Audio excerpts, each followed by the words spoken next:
आज की इस वीडियो में हम क्लास 12 हिंदी के जितने भी स्टूडेंट हैं और इस बार 2025 बोर्ड एग्जाम में हिंदी का पेपर देने वाले हैं, तो हम उन सभी स्टूडेंट के लिए लेकर आए हैं हिंदी 2024 का एक वायरल मॉडल पेपर। ये 2024 का एक पेपर है और ये पेपर को आज मैं सॉल्यूशन के साथ में आप लोगों को बताने वाला हूँ। देखिए, ये पेपर से भी आपको काफ़ी ज़्यादा फ़ायदा होने वाला है। कैसे फ़ायदा होगा मैं बताता हूँ। देखिए, 30 से 40 नंबर यदि आप देख लेते हैं तो 30 से 40 नंबर तो एज इट इज हर साल आपके बोर्ड एग्जाम में पूछे ही जाते हैं। हिंदी के ये क्वेश्चंस जो आज के इस वीडियो में मैं बताऊंगा, 30 से 40 नंबर ये आपका फिक्स रहता है, कोई नहीं काट सकता और ये हर साल पूछे जाते हैं। तो 2024 का पेपर है और जितने भी स्टूडेंट इस बार पेपर देंगे, वीडियो को एक बार लास्ट तक जरूर देखिए, इससे आपको काफ़ी फ़ायदा होने वाला है। देखिए, 301 डी ये पेपर कोड है। पूर्णांक यहाँ पर आप देख सकते हैं 100 नंबर का पूर्णांक है। उसके बाद में 101 कोड है। 2024 हिंदी का पेपर है। 2025 में भी ऐसे ही आएगा, कोई आपका चेंजेस नहीं हुआ है। जो चेंजेस होना था सिलेबस में 2024 में हो गया है। ठीक है। समय 3 घंटा 15 मिनट है, वही समय निर्धारित है। 3 घंटा पेपर को हल करने के लिए और 15 मिनट पढ़ने के लिए। यहाँ पर देखिए कि इस प्रश्न पत्र में 2 खंड दिए हुए हैं, यानी खंड का और खंड खा। ये 2 प्रश्न आपके दिए होते हैं। खंड का के आपके 50 प्रश्न होते हैं और हिंदी व्याकरण के जो खंड खा होता है उसमें भी 50 नंबर का क्वेश्चन होता है। तो दोनों का मैं सॉल्यूशन करके बताऊंगा और ये भी बताऊंगा कि कैसे आपको पेपर को हल करना है बोर्ड एग्जाम में। बहुत ही आसान तरीका बताऊंगा जिससे बिना पढ़े बच्चे ने भी काफ़ी अच्छे मार्क्स लेकर आने हैं। देखिए, यहाँ पर खंड का में 10 बहुविकल्पीय आपका प्रश्न पूछा जाता है, जो कि 5 गद्य का होता है, 5 पद्य का होता है। सबसे पहला प्रश्न उत्तर नंबर पहले का नंबर क्वेश्चन दिया हुआ है कि राजा शिव प्रसाद सितारे हिंद की रचना है। तो जो राजा शिव प्रसाद सितारे हिंद की जो रचना है स्टूडेंट, इनमें से राजा भोज का सपना हो जाएगा, यानी पहला वाला ही करेक्ट आंसर हो जाएगा। 1 नंबर का क्वेश्चन था, 1 नंबर आपको दे दिया गया है। उसके बाद में देखिए खा नंबर क्वेश्चन कि भारतेंदु युग के लेखक कौन है, यानी भारतेंदु युग के जो लेखक हैं वो कौन है। तो इनमें से प्रताप नारायण मिश्र जी हो जाएंगे, यानी खा नंबर का आपका दूसरा विकल्प प्रताप नारायण मिश्र वाला करेक्ट आंसर है। उसके बाद में देखिए गा नंबर कि मेरी असफलताएं किस विधा की रचना है। तो ये भैया आत्मकथा हो जाएंगी, यानी आपका दूसरा भी राइट आंसर हो जाएगा। जो मेरी असफलताएं एक प्रकार से जो रचना है, ये विधा जो है वो आत्मकथा विधा पर आधारित रचना है। उसके बाद में देखिए घा नंबर आवारा मसीहा के लेखक कौन है। आवारा मसीहा के जो लेखक हैं ये विष्णु प्रभाकर जी हैं, यानी घा नंबर का विष्णु प्रभाकर जी राइट आंसर हो जाएंगे। 1 नंबर का क्वेश्चन है और मैं अपने चैनल पर से ज़्यादा ऑब्जेक्टिव और बहुविकल्पीय प्रश्नों को हल करा रहा हूँ। तो वीडियो आप लोग ज़रूर देखिए, क्योंकि आपके पेपर में क्वेश्चन पूछे जाते हैं। ठीक है। और ये 2024 का जो पेपर है, ये एक हमारे बच्चे का ही पेपर है जो पेपर देकर आए थे और इस पेपर को भेजा था। ठीक है। और उसका काफ़ी अच्छा स्कोर गया था हिंदी में। हिंदी एक ऐसा सब्जेक्ट है जिसमें आप मनचाहा नंबर ला सकते हैं, बस आपको दिमाग लगाना पड़ेगा और जो मैं कॉन्सेप्ट बताता हूँ, जो मैं सारी चीज़ें टॉपिक बताता हूँ, उसको तैयार करना पड़ेगा। उसके बाद में देखिए अड़ा नंबर क्वेश्चन हिंदी का प्रथम मौलिक उपन्यास है। तो बहुत ही इजी क्वेश्चन आया था 2024 में और इस बार भी ऐसे ही आएगा। परीक्षा गुरु हो जाएगा हिंदी का पहला मौलिक उपन्यास। अड़ा नंबर का आपका 3rd राइट आंसर हो जाएगा। दूसरा नंबर क्वेश्चन देखिए जो कि पद्य से अब पूछा जाएगा, यानी कवि वाले से।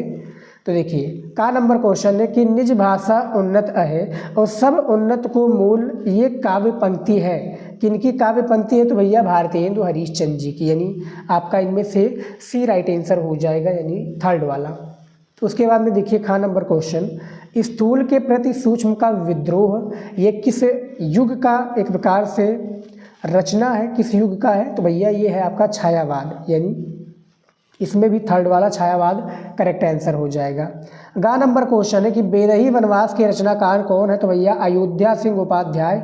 हरियोध नाम तो आप लोगों ने सुना ही होगा इनका, पवन दूतिका और गंगा अवतरण जो कि काफ़ी प्रख्यात है, वो है शीर्षक। उसके बाद में देखिए घा नंबर भारतेंदु ने स्त्री शिक्षा से संबंधित किस पत्रिका का प्रकाशन किया था। ठीक है। इससे स्टूडेंट आपको आइडिया लग जाएगा कि बोर्ड एग्जाम में पेपर नॉर्मल आता है, हार्ड आता है या मीडियम आता है, यानी ना ज़्यादा नॉर्मल ना ज़्यादा हार्ड। इससे आइडिया लग जाएगा। अब देखिए मैं आगे आपको बताऊंगा कौन कौन सा टॉपिक है जो हर साल पूछा जाता है। भारतेंदु ने जो भैया शिक्षा से संबंधित किया था वो बाला बोधनी किया था, यानी आंसर आपका हो जाएगा चौथा यानी फोर्थ राइट आंसर हो जाएगा, जो कि भारतेंद्र ने स्त्री शिक्षा से संबंधित बाला बोधनी पत्रिका का प्रकाशन किया था। कब किया था? 1874 ईस्वी में। कब किया था स्टूडेंट? 1874 ईस्वी। नाम याद रखिए, डेट याद रखिए। अगला नंबर क्वेश्चन है, गंगा लहरी के रचनाकार कौन है? तो जगन्नाथ दास रत्नाकर जी हो जाएंगे, बिल्कुल करेक्ट आंसर। ठीक है, जगन्नाथ दास रत्नाकर। समझ में आ गया? तो ये भी हमारा कंप्लीट हो गया। 10 जो ऑब्जेक्टिव क्वेश्चन था हमने बता दिया है। अब हमारा आ जाता है, क्या आ जाता है? हमारा आ जाता है गद्यांश। गद्यांश बिना पढ़े हल करने का सबसे मैं बेहतरीन तरीका बताता हूँ, जिससे जो स्टूडेंट नहीं जानते होंगे वो भी जान जाएंगे। यहाँ पर देखिए, ये देखिए तीसरे नंबर में दिया हुआ है कि निम्नलिखित गद्यांश का संदर्भ देते हुए किसी एक के नीचे दिए गए प्रश्नों का उत्तर दीजिए। 2, 2, 4, 2, 6, 2, 8, 2, 10, यानी प्रत्येक प्रश्न के लिए 2 नंबर दिए जाएंगे। एक प्रश्न का जब आप उत्तर देंगे तो 2 नंबर दिया जाएगा। टोटल 10 नंबर का गद्यांश पूछा जाता है। अब एक गद्यांश तो होता नहीं है स्टूडेंट, 2 गद्यांश पूछे जाते हैं। मान लीजिए कि आपको ऊपर वाला नहीं समझ में आ रहा है तो आप नीचे वाला कर लीजिएगा। जैसे कि ये वाला जो लिया गया है, ये रॉबर्ट नर्सिंग होम से लिया गया है कि ये अनुभव कितना चमत्कारी है कि यहाँ जो जितना अधिक बूढ़ी है वो इतनी ही अधिक उत्फुल्ल मुस्कानमयी है। ये किस दीपक की ज्योत है? जागरूक जीवन की, लक्ष्यदर्शी जीवन की, सेवा निरंत जीवन की, अपने विश्वासों के साथ एकाग्र जीवन की। भाषा के भेद रहे हैं, रहेंगे भी, पर वो ज्योत विश्व की सर्वोत्तम ज्योत है। ठीक है स्टूडेंट, तो इसको कैसे हल करना मैं आपको तरीका बताता हूँ। चाहे जो भी आपका गद्यांश दिया हो, बहुत ही आसान तरीका से आपको हल करना है। अब अथवा कर लीजिए, नहीं तो आप ये राष्ट्र के स्वरूप वाला कर सकते हैं, जिसके लेखक हैं वासुदेव शरण अग्रवाल जी। तो दोनों में से बस आपको ये पहचान में आना चाहिए कि किस चैप्टर से लिया गया है और इसके लेखक कौन हो जाएंगे। ठीक है, तो जैसे मैं ये करके दिखा देता हूँ। इसमें 5 प्रश्न है, तो पांचों प्रश्न का हमें सिर्फ उत्तर देना है। जैसा कि यहाँ पर का नंबर में दिया हुआ है कि प्रस्तुत गद्यांश के पाठ और लेखक का नाम लिखिए। हमें क्या करना है? इसके पाठ और लेखक का नाम लिखना है। तो भैया हमें पाठ और लेखक का नाम पता है कि रॉबर्ट नर्सिंग होम से लिया गया है और इसके जो लेखक है कन्हैया लाल मिश्र प्रभाकर जी हैं। ठीक है, तो ये हमारा 2 नंबर कन्फर्म हो गया। अब हमें क्या करना है? संदर्भ लिखना है। तो भैया संदर्भ कैसे लिखा जाता है, इसके लिए हमने वीडियो ऑलरेडी अपने चैनल पर बना रखा है, जाकर आप लोग देख लीजिएगा कि संदर्भ कैसे लिखते हैं, गद्यांश कैसे हल करा जाता है। बहुत ही ईजी तरीका हमने बताया है, बिना पढ़े कॉपी में कैसे हल करते हैं, जाकर देख लीजिए वीडियो। ठीक है स्टूडेंट, उसके बाद में देखिए रेखांकित अंश की व्याख्या कीजिए। जो ये लिखा है 2 नंबर क्वेश्चन, इसमें देखिए रेखा कहाँ खींची हुई है। ये देखिए, यहाँ तो जितना अधिक बूढ़ी है वो उतनी ही अधिक उत्फुल्ल मुस्कानमयी है। तो हमें इसी की क्या करना है? बेसिकली व्याख्या करना है। इसका हमें व्याख्या कर कर इसका अर्थ बताना है कि मीनिंग क्या निकलता है। बाकी का जो 3 क्वेश्चन है इसका आंसर इसी में मिलेगा। कैसे मिलेगा मैं आपको दिखाता हूँ। जैसे लिखा है 3 नंबर क्वेश्चन कि कौन सी ज्योत विश्व की सर्वोत्तम ज्योत है? तो ये देखिए, भाषा के भेद रहेंगे भी, वो ज्योत विश्व की सर्वोत्तम ज्योत है। वो ज्योत क्या है? यहाँ से लेकर आप यहाँ तक लिख देंगे, 2 नंबर आपका कंफर्म हो जाएगा। इसका आंसर इसी गद्यांश में छुपा होता है, काफ़ी स्टूडेंट कर नहीं पाते हैं, इसीलिए मैं आपको बता देता हूँ कि आप इसी तरीके से बोर्ड पेपर में हल कीजिएगा। घ नंबर है, लेखक ने कौन सा अनुभव चमत्कारी बताया भैया? तो यहाँ पर देखिए लेखक ने क्या बताया है, ये अनुभव चमत्कारी कि यहाँ जो जितना अधिक बूढ़ी उतना ही अधिक उत्फुल्ल मुस्कानमयी है। ये देख सकते हैं, उत्फुल्ल और मुस्कानमयी है। यहाँ से लेकर यहाँ तक लिख दीजिए, 2 नंबर ये भी कन्फर्म हो जाएगा। और जागरूक और लक्ष्यदर्शी शब्दों का अर्थ लिखिए। जागरूक का अर्थ यानी अपने कार्यों के प्रति जागरूक होना, लक्ष्य पूर्ति यानी कोई एक ऑपरेशन हो रहा है या कोई भी चीज़ हो रहा है कि उसको सटीकता के साथ करें, लक्ष्य के साथ करें कि भैया एक मिशन है तो वो लक्ष्य होता है। ठीक है, लक्ष्यदर्शी होता है, तो इसी का आपको अर्थ बताना रहेगा। तो 3 नंबर देख सकते हैं, 2-2 नंबर प्रत्येक प्रश्न पर दिया जाएगा। कैसे हल करना है आपको गद्यांश को हमने वीडियो बनाया हुआ है चैनल पर, ये वीडियो देखने के बाद में वो देख लीजिएगा। ठीक है, उसके बाद में अथवा लिखा है। मान लीजिए कि भैया ऊपर वाला आपको नहीं आ रहा है, चैप्टर का नाम नहीं पता है, लेखक का नाम नहीं पता है, तब आप क्या करेंगे? तब आप नीचे वाला कर लीजिएगा। नीचे वाला का कैसे करेंगे आपको क्लू मैं आपको बता देता हूँ, एक प्रकार से पॉइंट पकड़ना कि जिससे आपको चैप्टर का नाम और उसके लेखक का नाम पता चल जाएगा। जैसे यहाँ पर लिखा है मातृभूमि। अब आप लोगों ने 12th में है हिंदी, तो आपने पढ़ा ही होगा, हिंदी आपने पढ़ा, याद नहीं आ रहा होगा। तो जैसे मातृभूमि, फिर यहाँ पर देखिए पृथ्वी, राष्ट्र, ये सब राष्ट्र के स्वरूप चैप्टर से ही लिया गया है। और वासुदेव शरण अग्रवाल जी इसके लेखक हो जाएंगे। तो आपका जो यहाँ पर है 10 नंबर कंफर्म हो गया। उसके बाद में देखिए यहाँ पर ये देखिए चौथा नंबर प्रश्न कि पद्यांश पर आधारित निम्नलिखित प्रश्नों का उत्तर दीजिए। यहाँ पर भी सेम प्रोसेस वही है, गद्यांश की तरह ही है कि 5 प्रश्न यहाँ पर भी दिए जाएंगे और प्रत्येक प्रश्न आपका 2 नंबर होगा। 10 नंबर का पद्यांश भी आपका बोर्ड एग्जाम में पूछा जाता है। पीछे आपको बैकग्राउंड में काफ़ी अननोन वॉइस सुनाई दे रही होगी, तो प्लीज़ स्टूडेंट उसको आप लोग इग्नोर कीजिएगा और हमारी बातों को आप लोग सुनिए। अब यहाँ पर देखिए पद्यांश भी आपके 2 ही दिए जाते हैं। अब मान लीजिए कि आपको ऊपर वाला नहीं समझ में आ रहा, जो कि ये वाला दिया हुआ है, ठीक है। क्या दिया हुआ है कि पूरे हेवे ना, यहाँ पर देखिए पूरी हेवे ना यदि तुझसे अन्य बातें हमारी, तो तू मेरी विनय इतनी मान ले और चली जा। छू के प्यारे कमल पग को प्यार के साथ आ जा और जी जाऊंगी हृदय तल में मैं तुझे को लाइके, मैं तुझी को लाइके। तो यहाँ पर जो लाइके जो दिया हुआ है, ये जो चैप्टर का नाम है वो पवन दूतिका नाम है भैया। पवन दूतिका आपको पता होगा, अयोध्या सिंह उपाध्याय हरियोध जी का ये पद्यांश है। इसमें भी सेम प्रोसेस है, 2 प्रश्न कंपलसरी होता है, चाहे वो आपका गद्यांश हो या पद्यांश हो। प्रस्तुत पाठ और लेखक का नाम और रेखांकित अंश की व्याख्या। बाकी का जो 3 क्वेश्चन होता है उसी गद्यांश और पद्यांश से लिया होता है। अब यहाँ पर भी अथवा दिया हुआ है, ठीक है। यहाँ पर भी आपको क्या करना है, आपको बताना है कि इस चैप्टर का नाम क्या है। जैसे यहाँ पर दिया है कि प्रस्तुत पद्यांश के पाठ और कवि का नाम बताइए, तो श्रद्धा मनु हो जाएगा। श्रद्धा मनु आप तो जानते होंगे, जो कि किसका है, जयशंकर प्रसाद जी का बहुत ही इम्पॉर्टेंट श्रद्धा मनु एक प्रकार से खंड वो है आपका पद्यांश है। तो इसमें लिया गया है, 2 नंबर आपका कंफर्म हो गया। कैसे संदर्भ लिखा जाता है पद्यांश का, इसका भी वीडियो मैंने बनाया हुआ है, चैनल पर आपको मिल जाएगा, ठीक है। सेम प्रोसेस वही रहता है, 3 क्वेश्चन आपको उसी पद्यांश से रिलेटेड मिलेंगे।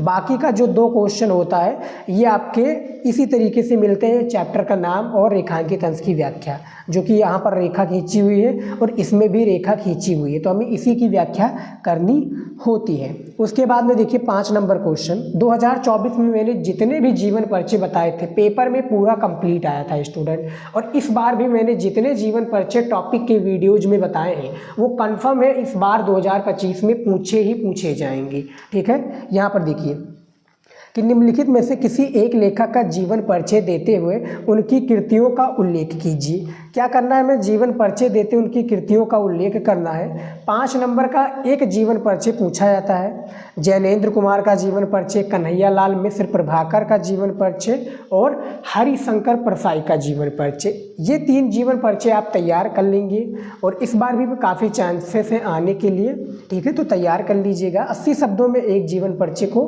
लिखना होता है, जो कि लेखक का था। खा नंबर में है कि निम्नलिखित में से किसी एक कवि का जीवन परिचय देते हुए उनकी कृतियों का उल्लेख कीजिए। शब्द सीमा वही है 80 शब्दों में। और 5 नंबर का एक कवि का जीवन परिचय पूछा जाएगा।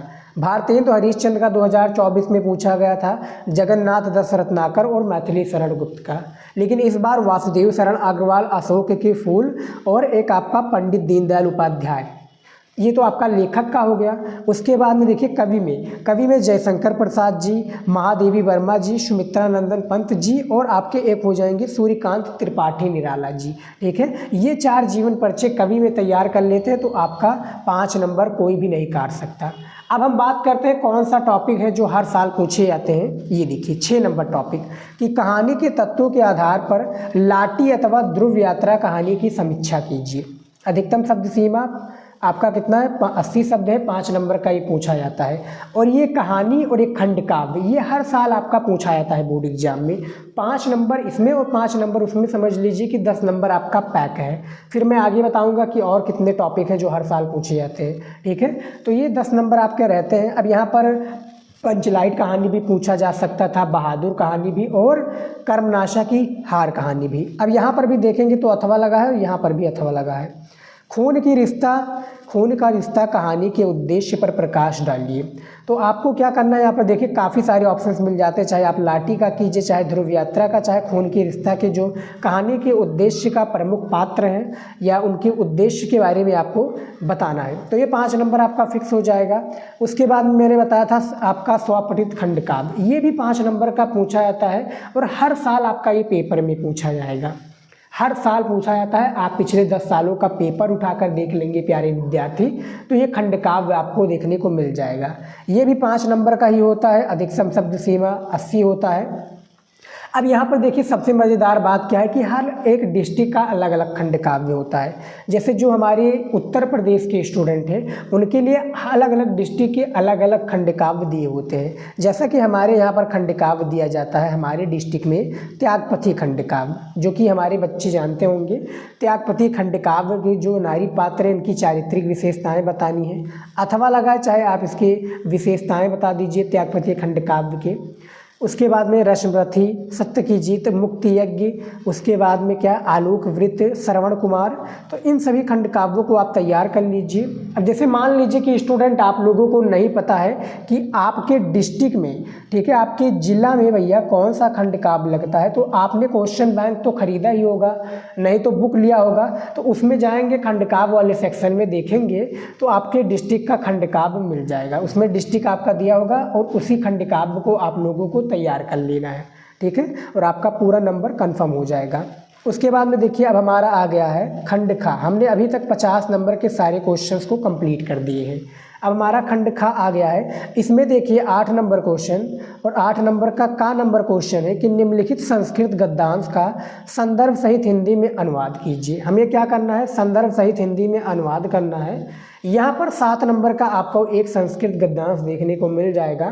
देखिए इसमें क्या है, 5 नंबर आपको हिंदी में अनुवाद करेंगे यानी इसका पूरा अर्थ बताएंगे हिंदी में, तब 5 नंबर दिया जाएगा और 2 नंबर दिया जाएगा इसके संदर्भ के लिए। जब आप इसका संदर्भ लिखेंगे कि प्रस्तुत गद्यावतरण हमारी पाठ्य पुस्तक संस्कृत भाग से लिया गया है और इसके जो भैया इसके जो लेख, इसका जो चैप्टर का नाम है महर्षि दयानंद, महर्षि दयानंद इस चैप्टर का नाम है प्यारे विद्यार्थी, जो कि ये दिया हुआ है। अब इसमें भी मज़ेदार बात ये है कि इसमें भी अथवा लगा है, ये देखिए अथवा इसमें भी लगा है, 2 दिए हुए हैं गद्यांश संस्कृत का।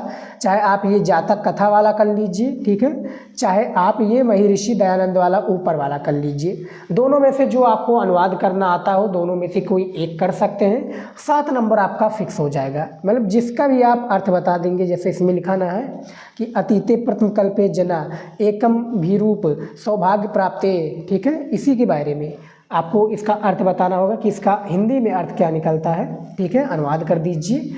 5 नंबर मिल जाएगा उसमें और 2 नंबर आपको मिल जाएगा संदर्भ लिखने में। संस्कृत का संदर्भ कैसे लिखा जाता है, आज जो है संस्कृत का संदर्भ कैसे लिखा जाता है, इस पर हमने वीडियो बनाया हुआ है, 1 घंटे का वीडियो बनाया है उसमें, जो कि हमने पूरा जो खंड खा का यानी खंड खा के जितने भी टॉपिक हैं हमने सारे टॉपिक उसमें बताए, तो उसमें भी आप जाकर देख सकते हैं, ठीक है। तो 7 नंबर कन्फर्म है, दोनों में से किसी एक को करना है। और मैं बता दूं स्टूडेंट कि संस्कृत का गद्यांश कौन कौन से चैप्टर का इम्पोर्टेंट होता है। तो एक चैप्टर का नाम आप याद कर लीजिए, महर्षि दयानंद, दूसरा संस्कृत भाषा महत्वम, तीसरा पंचलाइन ने पंचशील सिद्धांत, और 5वां आपका महामना मालवीय, चौथा महामना मालवीय। तो ये 4 आप तैयार कर लेते हैं तो आपका 7 नंबर कन्फर्म है।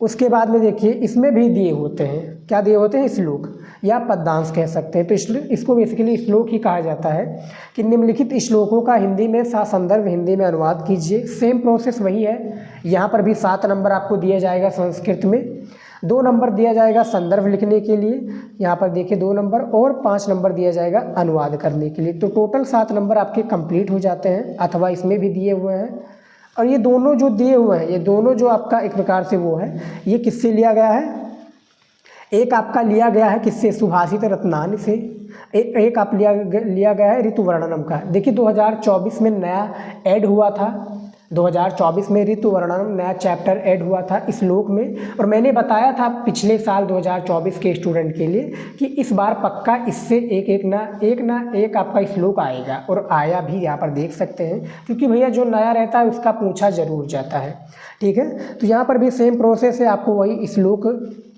यानी श्लोक का आपको अनुवाद करना रहेगा, जो कि ये श्लोक दिया हुआ है सुभाषित रत्नान। अब मैं बात कर लेता हूँ श्लोक में कौन कौन से चैप्टर इंपॉर्टेंट होता है। एक आप सुभाषित रत्नान का तैयार कर लीजिए, और एक आप निपति दिलीप का, और एक आप ऋतुवर्णनम। ये 3 चैप्टर के सारी श्लोक को आप पढ़ लेते हैं तो आपका 7 नंबर प्यारे विद्यार्थी कोई नहीं काट सकता। इस श्लोक को भी कैसे हल करना हमने वीडियो बनाया हुआ है, फिलहाल आप ऐसे समझिए। उसके बाद में देखिए 9 नंबर क्वेश्चन में कि निम्नलिखित में से किन्हीं 2 प्रश्नों का उत्तर दीजिए। हमें क्या करना है, किन्हीं 2 प्रश्नों का संस्कृत में उत्तर देना है। 2 दूना 4 हो जाएगा। जैसे कि मैं एक प्रश्न का उत्तर मैं आपको देकर बता देता हूँ, खा नंबर का, कि दुर्योधन का अस्थि। तो यहाँ पर ये जो का वाला है इसको आप मिटा देंगे, फिर यहाँ पर लिखेंगे कुरुराज। क्या लिखेंगे, कुरुराज अस्थि। ठीक है, दुर्योधन कुरुराज अस्थि, बस आप इतना लिख देंगे, 2 नंबर आपका फिक्स है। फिर एक और क्वेश्चन का आंसर दे देंगे तो मिल जाएगा आपको। अब देखिए ये भी हर साल आने वाला टॉपिक है प्यारे विद्यार्थी। कौन सा, शांत अथवा वात्सल रस की परिभाषा लिखकर उसका उदाहरण लिखिए। तो ये भी हर साल आने वाला आपका एक इम्पॉर्टेंट टॉपिक है। कौन कौन से टॉपिक है, रस, छंद और अलंकार। ठीक है, ये तीनों जो टॉपिक है 2-2 नंबर का पूछा आता है, 6 नंबर आपका इसमें भी कंफर्म हो जाता है। ठीक है, तो ये भी हर साल आता है, तैयार कर लेंगे तो पूछा जाएगा। ठीक है, शांत अथवा वात्सल, चाहे वात्सल रस का परिभाषा उदाहरण दे दीजिए, चाहे शांत का दे दीजिए, दोनों में से किसी एक को देना है, 2 नंबर दिया जाएगा। फिर अनुप्रियास अथवा अति संयुक्त अलंकार, अनुप्रियास का दे सकते हैं, नहीं तो अति संयुक्त अलंकार का परिभाषा उदाहरण दे सकते हैं। दोनों में से किसी एक को करना है, 1 नंबर दिया जाएगा परिभाषा का, 1 नंबर उदाहरण का। ठीक है, फिर इसमें है छंद में कि सवैया अथवा बरवे छंद का परिभाषा उदाहरण दीजिए, इसमें भी 2 नंबर दिया जाएगा। तो टोटल 6 नंबर का टॉपिक है, ये पूछा जाता है हर साल, और इस पर भी मैंने वीडियो बनाया हुआ एक डेडिकेटेड, रस छंद अलंकार बाय शिवम स्टडी नॉलेज। आप यूट्यूब पर सर्च करेंगे, वीडियोज आपको मिल जाएगा। उसके बाद में देखिए 11 नंबर कि निम्नलिखित में से किसी एक विषय पर निबंध लिखिए। किसी एक विषय पर निबंध लिखना है, 9 नंबर का आपका निबंध दिया होता है। यहाँ पर है मेरे प्रिय खेल पर आप निबंध लिख सकते हैं, नहीं तो शिक्षा का महत्व पर एक निबंध लिख सकते हैं। भ्रष्टाचार कारण और निवारण, इस पर मैंने डेडिकेटेड निबंध एक बनाया हुआ है कि भ्रष्टाचार पर कारण क्या है, उसका निवारण कैसे हो सकता है। और पिछले साल भी मैंने बताया था, और इस साल भी पक्का ये आएगा इस बार। सदा जीवन उच्च विचार, इस पर भी आपको निबंध पूछा गया था 2024 में। ठीक है, अब यहाँ से अब इतना मान लीजिए स्टूडेंट कि ये 2024 का पेपर है, तो लगभग 50% जो टॉपिक है या 50% क्वेश्चन से इसी से रिलेटेड आएंगे। ठीक है, उसके बाद में देखिए 12 नंबर क्वेश्चन आपका संधि आ गया है। काफ़ी स्टूडेंट कह रहे थे कि सर 2025 में संधि तो जा चुका है, लेकिन बेटा वो देखा जाए तो वो सामान्य हिंदी में गया है। ठीक है, आप लोग साहित्यिक हिंदी के स्टूडेंट हैं, जो हमारे आर्ट साइड के स्टूडेंट हैं उनमें साहित्यिक हिंदी लगता है, और साहित्यिक हिंदी में अभी नहीं गया है, जाकर आप लोग सिलेबस जाकर देख सकते हैं। ठीक है, हरैया का संधि विच्छेद क्या हो जाएगा, तो हरैया का भैया संधि विच्छेद बा वाला हो जाएगा, हर प्लस ए हो जाएगा। फिर यहाँ पर देखिए वनेत्र का संधि विच्छेद, तो इसमें भी आपका आ हो जाएगा, 1 प्लस अत्र हो जाएगा। उसके बाद में तीसरा है राम से, यहाँ पर देखिए रामस चलत में संधि हो जाएगा, तो व्यंजन संधि। तो ये 3 हमारा 1-1 नंबर का संधि कंप्लीट हो गया है। ज़्यादा से ज़्यादा आप लोग संधि को भी तैयार कीजिए। अब हमारा आ गया खा नंबर में कि निम्नलिखित में से किसी एक का विग्रह करके समास का निम्न लिखिए, यानी किसी एक का समास हमें विग्रह करना है। तो जैसे मान लीजिए मैं श्वेतांबरम का करके दिखा देता हूँ। यहाँ पर मैं क्या लिखूँगा, सबसे पहले ये लिखेंगे श्वेतम प्लस आम्रम, ठीक है, ये हमने लिख दिया। अब यहाँ पर हमें ये क्या होगा, समास विग्रह हो गया स्टूडेंट, ये हो गया हमारा समास विग्रह। अब इसका हमें क्या करना है, ठीक है, सफ़ेद वस्त्र वाली, इसका ये हमारा होगा समास। ठीक है, समास हो गया सफ़ेद वस्त्र वाली अम्बरम। उसके बाद में देखिए 13 नंबर क्वेश्चन कि अपने क्षेत्र के पार्क को विकसित कराने के लिए नगर निगम के मुख्य उद्यान निरीक्षक का एक पत्र लिखिए। अपने क्षेत्र के पार्क को विकसित कराने, यानी पार्क जो होता है ना भैया जिसमें बच्चे खेलते हैं, पार्क को विकसित कराने के लिए नगर निगम के मुख्य उद्यान निरीक्षक को एक पत्र लिखिए।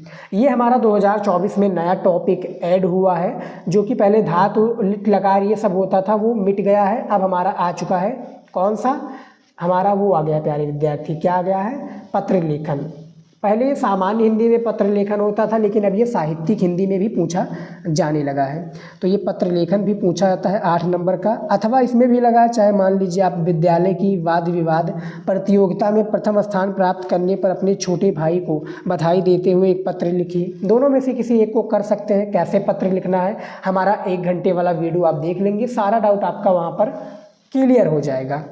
14 नंबर क्वेश्चन है। 14 नंबर का फर्स्ट क्वेश्चन है कि निम्नलिखित में से किसी एक शब्द के धातु एवं प्रत्यय का योग स्पष्ट कीजिए।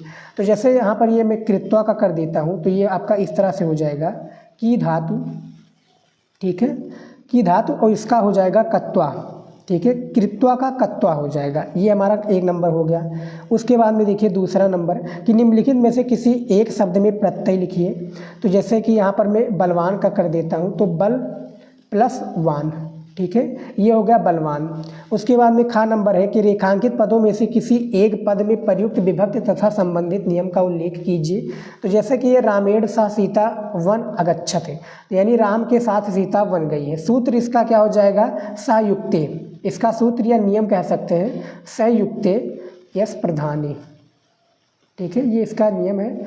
इसमें जो पूछा गया था विभक्ति पूछा गया था, तो वो तृतीय विभक्ति था। क्या था, तृतीय विभक्ति, ठीक है। तो इसमें भी आपका 2 नंबर कंफर्म हो जाएगा प्यारे विद्यार्थी। तो इसी तरीके से आपको हिंदी का पेपर को हल करना है। और जो हमारे 2024 के विद्यार्थी थे उन्होंने काफ़ी अच्छा स्कोर किया था, काफ़ी अच्छा उनका रिजल्ट आया था हिंदी में। 100 में से किसी ने 93, 92 या 87, मतलब 70 नंबर से ऊपर ही थे, नीचे नहीं थे हिंदी में। काफ़ी अच्छा उनका स्कोर हुआ था। और इस बार आप अच्छा स्कोर करना चाहते हैं हिंदी में, तो आप हमारे चैनल से जुड़े रहिए। चैनल को अभी सब्सक्राइब कर लीजिए और वीडियो को लाइक करके शेयर जरूर कीजिएगा। मैं ऐसे इंपॉर्टेंट वीडियो आप सभी के लिए लाते रहते हैं। तो मिलते हैं नेक्स्ट वीडियो में स्टूडेंट नए टॉपिक के साथ। जय हिंद।